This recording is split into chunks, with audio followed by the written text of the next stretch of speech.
ഇന്ന് നമുക്ക് ശുദ്ധ സങ്കല്പ സ്വരൂപസ്ഥിതിയെക്കുറിച്ച് മനസ്സിലാക്കാം. എന്താണ് ഈ ശുദ്ധ സങ്കല്പ സ്വരൂപസ്ഥിതി എന്ന് പറഞ്ഞാൽ? നമ്മുടെ മനസ്സിൽ അനേക പ്രകാരത്തിലുള്ള ചിന്തകൾ ഉണ്ടാവും. അതിൽ നെസസറി തോട്ട്സ് ഉണ്ട്, വേസ്റ്റ് തോട്ട്സ് ഉണ്ട്, നെഗറ്റീവ് തോട്ട്സ് ഉണ്ട്, പോസിറ്റീവ് തോട്ട്സ് ഉണ്ട്, പോയിസണസ് തോട്ട്സ് ഉണ്ട്, ടോക്സിക് തോട്ട്സ് ഉണ്ട്.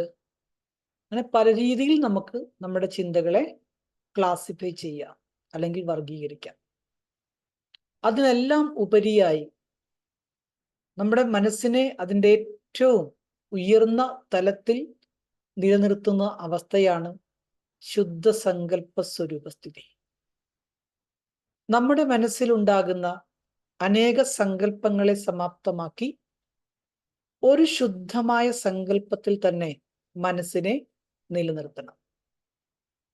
അങ്ങനെ നമുക്ക് സാധിക്കുന്നുണ്ടോ? ഈ സ്ഥിതി എന്ന് പറയുന്നത് വളരെ പവർഫുൾ ആണ്. ശുദ്ധ സങ്കല്പ സ്വരൂപ സ്ഥിതി എന്ന് പറയുന്നത് വളരെ ശക്തിശാലിയായിട്ടുള്ള ഒരവസ്ഥയാണ്.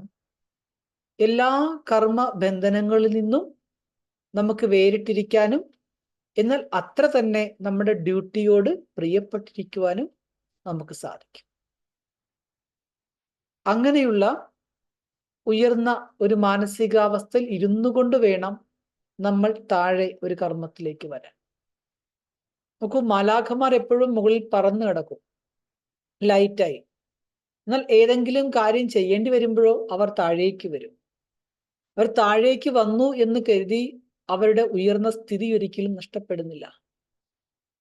ഒരു ഉയർന്ന സ്ഥാനമാനങ്ങളിൽ ഇരിക്കുന്ന ഒരു വ്യക്തി ഒരു സാധാരണ കാര്യം ചെയ്യാൻ വേണ്ടി എന്ത് ചെയ്യും? അദ്ദേഹം താഴേക്ക് ഇറങ്ങി വരും. എന്ന് കരുതി തന്റെ പദവി മറക്കുവോ?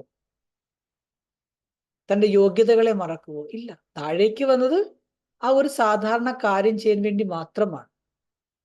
എന്നാലും ആ ജോലി ചെയ്യുമ്പോഴും ആ വ്യക്തിക്ക് തന്റെ പദവിയെക്കുറിച്ച് വ്യക്തമായൊരു ധാരണയും ബോധവും ഉണ്ടായിരിക്കും.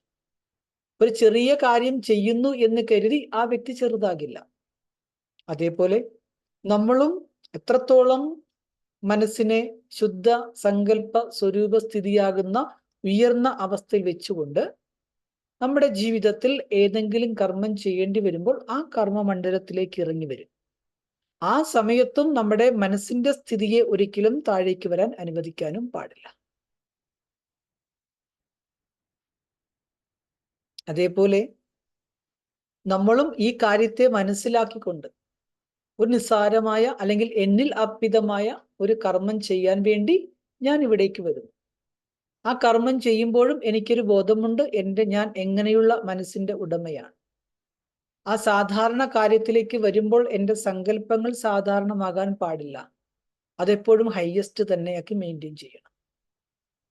അപ്പോൾ നമുക്ക് എന്തെല്ലാം കാര്യം ചെയ്യുമ്പോൾ പോലും, എന്തെല്ലാം ഡ്യൂട്ടികൾ ചെയ്യുമ്പോഴും ഒരു കർമ്മയോഗിക്ക് സമാനം ഇരുന്നു കൊണ്ട് കർമ്മം ചെയ്യാനും, എന്നാൽ നമ്മുടെ യഥാർത്ഥമായ സ്ഥിതി എന്താണ്, നമ്മുടെ സ്ഥാനം എന്താണ്, അതിനെ മറന്നു പോകാതിരിക്കാനും സാധിക്കും. ഇതാണ് കർമ്മയോഗി സ്ഥിതി. കാര്യം കർമ്മം ചെയ്യാൻ നമുക്ക് തീർച്ചയായിട്ടും ആ കർമ്മവുമായി ബന്ധപ്പെട്ട ചിന്തകൾ വന്നേ പറ്റൂ. ആ ചിന്തകളോടൊപ്പം തന്നെ നമ്മുടെ യഥാർത്ഥ സങ്കല്പ ശക്തി, പ്യുവർ തോട്ട്സ്, അത് മെയിൻറ്റെയിൻ ചെയ്യുകയും വേണം. അങ്ങനെ മനസ്സിലുണ്ടാകുന്ന അനേകം അനാവശ്യമായ ചിന്തകളെ സമാപ്തമാക്കി ഏതെങ്കിലും ഒരു ശുദ്ധ സങ്കല്പത്തെ മനസ്സിൽ മെയിൻറ്റെയിൻ ചെയ്യുന്ന വളരെ ശക്തിശാലിയായ, വളരെ ഉയർന്ന ഒരു മാനസിക തലത്തെയാണ് ശുദ്ധ സങ്കല്പ സ്വരൂപ സ്ഥിതി എന്ന് പറയുന്നത്. ഇത് എല്ലാ ദിവസവും നമ്മൾ അല്പനേരമെങ്കിലും രാവിലെയും വൈകിട്ടും പ്രാക്ടീസ് ചെയ്യുക. അല്ലെ, ഭക്തി നമ്മൾ രാത്രിയും വൈകിട്ടും പ്രാർത്ഥിക്കാറില്ലേ? യഥാർത്ഥ പ്രാർത്ഥന എന്താ? മനസ്സിനെ എപ്പോഴും പോസിറ്റീവാക്കി വെക്കുക. മനസ്സിൽ നിന്ന് എപ്പോഴും പോസിറ്റീവ് വൈബ്രേഷൻസ് സ്പ്രെഡ് ചെയ്തുകൊണ്ടിരിക്കുക. അത് ചെയ്യണമെങ്കിൽ നമുക്ക് ആ ജോലി അറിയണം. ജോലി അറിയണമെങ്കിൽ നമ്മൾ അതിനുവേണ്ടി പ്രാക്ടീസ് ചെയ്യണം. അപ്പോൾ ഇന്നു മുതൽ നമുക്ക് അങ്ങനെയുള്ള ഒരു പ്രാക്ടീസ് ചെയ്യാം. നമുക്ക് ഓരോരുത്തർക്കും നമ്മുടെ മനസ്സിനെ ശുദ്ധ സങ്കല്പ സ്വരൂപസ്ഥിതിയിൽ നിലനിർത്താൻ ശ്രമിക്കാം.